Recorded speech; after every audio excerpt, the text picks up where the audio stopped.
So this story is going to be about another situation where people constantly attacked my character.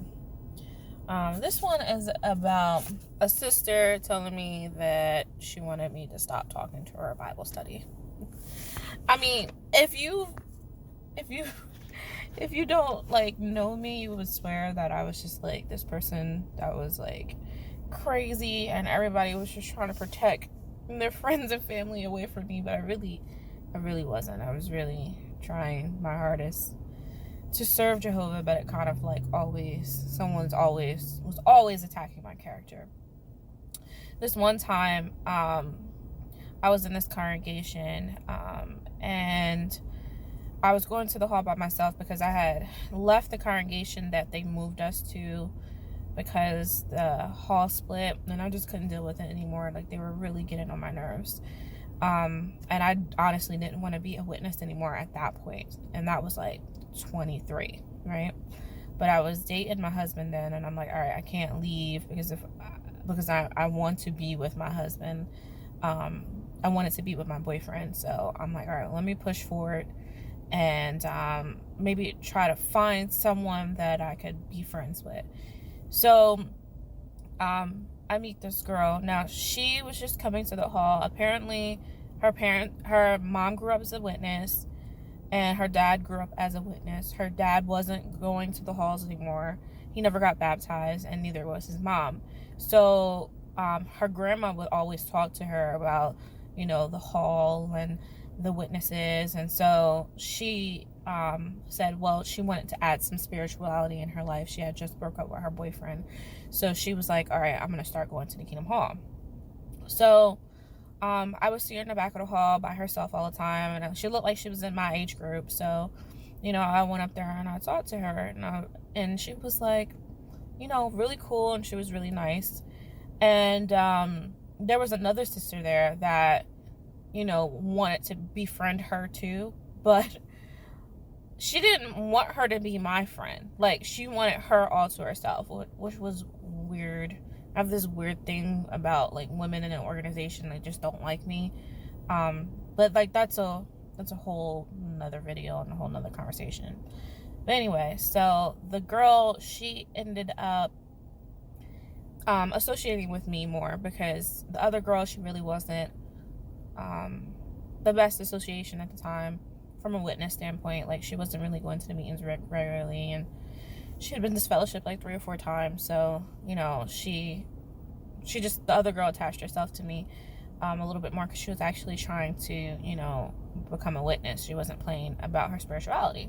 So a sister that I've known since I was a child, she started studying with her because I'm not getting another Bible study. I'm not doing that again. I don't want a Bible study. I'm not trying to stay with anybody. I just wanted to be her friend. Because in my viewpoint with the organization is that we tell people, become a Jehovah's Witness, study with us and become a Jehovah's Witness. But in that same breath, you're telling them, all right, well, now you don't have any friends anymore, because if you're trying to be one of Jehovah's Witnesses, you can't hang out with anybody that's not a Jehovah's Witness anymore, because they're a bad association, right? But then in that same breath, the people in the congregation have to be leery about hanging out with them because they're not baptized yet. So they're in this weird limbo space where they're trying to cut off their family, but nobody in the hall is really trying to befriend them outside of reading the scriptures to them. And honestly, that's not a normal life to live. And I'm always stand by the fact that if you have a Bible study, treat them as human beings. And I feel people have that, are weird with that. They don't know how to treat people as human beings. It just annoys the crap out of me. So, she starts studying with her. Fine. Study is good. Me and her really connecting. We're talking about maybe, we can go on service because she's starting to, go out in the ministry. So I'm like, yeah, once you go with your sister, because I'm not trying to take you away from her, maybe we can all go as a team because we were friends. I viewed her as my friend. So, we started going out in service and she was happy, and we were just talking like friends. She would come over, after her Bible study, and we'll sit and watch movies or laugh and joke and just talk about, 20-year-old stuff because we're the same age. She's not baptized at the time, but it's fine because I was actually like developing our friendship, and I felt more comfortable with the situation. She just wasn't somebody off the street. Like her parents, her grandparents were witnesses. They went to the same congregation that my mom and the congregation I was born into. Her grandma went to that congregation. So when I went to her grandparents meeting with her, I knew half of the people in that congregation. So it was comfortable. She just wasn't like, she was just a regular girl, just had issues and like the rest of us. So, as our friendship developed, we decided to take a trip to the waterfalls. So there's an area in my state where you can go hiking and look at the waterfalls. And I was like, oh, that would be a great experience. We can see Jehovah's creations, and we can look at nature, and we can see what's out there, and enjoy ourselves. So the trip was like about an hour and a half, 2 hours to get there. We get there and we have so much fun. We go hiking. We spend the entire day there. We talk about her studying and how she's doing with that. We talk about the stuff that she's experienced with her boyfriend, and we just have normal human being conversation. I'm not pulling out the Bible and reading a scripture to her. We're just talking normal, right? So then we come back, and then we go to the hall, and then the sister that's studying with her comes to me and was like, I think you need to watch your association. I'm like, what are you talking about? She was like, I know you and her are very close, and I just don't think that's appropriate. I'm like, what are you talking about? She's like, I just don't think you should be hanging out with her.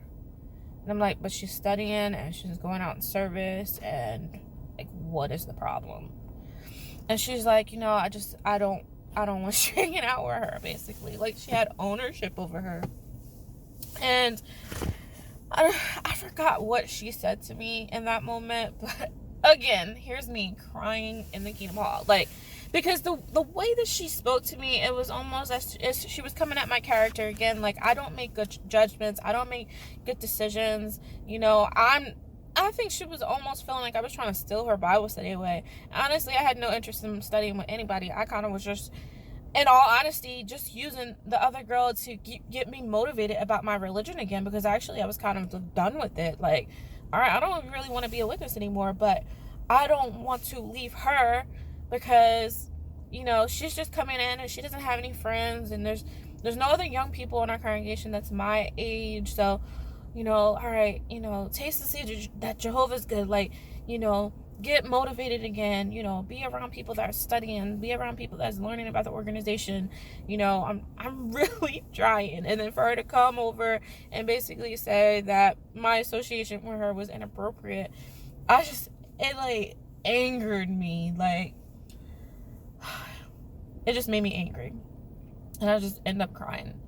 And I remember, like, the sisters came up to me and was like, and the sister, she didn't have any children, right? So she didn't realize, like, how cutting, she was old enough to be my mom. She didn't realize how cutting she was. And I think she was just cold. She was very cold to me. And very cold to her Bible study. Like, she just wanted her to study and go to the hall and cut off her worldly friends. And then that's it. And no one can hang out with her except her until she gets baptized, and then we can be her friend. But beyond that, no, I couldn't be her friend at all. And so I ended up crying, and then some other sisters ran up to me and was like, are you okay? I've never seen you cry like that before. Because I'm like, I usually had like a hard face because I was, done with everything. I was done with the religion. I was just done. But they were like, they calmed me down, and my mother calmed me down because she ended up coming to the meet. So happened to come to the meeting as well with me, and that was the end of that. And I made up my mind, because I'm like, this girl she just studies with her. You know, she's not her mom. So I continue to be friends with her. And, you know, she got baptized, and I didn't stumble her away. I didn't take that lady's Bible study away. And we're still pretty close right now. Like, we're still friends. We're still cool. She doesn't know about, you know, me wanting to leave the organization, but I haven't really told any of my JW friends about that. But, like, we're still perfectly fine. And it says a lot about the organization and about people, you know. They get very territorial about their Bible studies. And then it says a lot about people's conscience. Like, you know, they just make up all these arbitrary rules that there's no watchtower that says I couldn't go to the park with her. You know, there's nothing in the Bible that says I couldn't hang out with her. And then on top of that, that girl actually comes to the hall and is going out in service and doing all the things that she needs to do, and yet she still wasn't good enough. She still wasn't good enough. That was eye-opening, because I'm like, I really don't like your reasoning skills. I don't like how you're treating her. And then and subsequently, I don't like how you're treating me. Oh, I used the big word.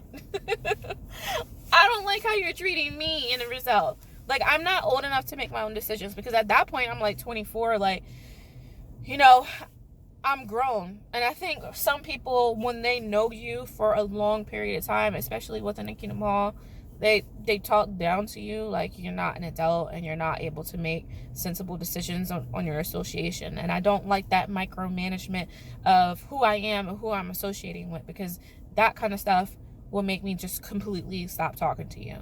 And this is like towards the end of me being done with a religion, so I just stopped talking to her. Before, I would be like, oh, let me heed the Sister Pioneers Council and change my association or stop talking to her. But then what would I have proved? Would she even had gotten baptized or became one of Jehovah's Witnesses if I just stopped talking to her out of nowhere because, you know, the person she studied with got jealous?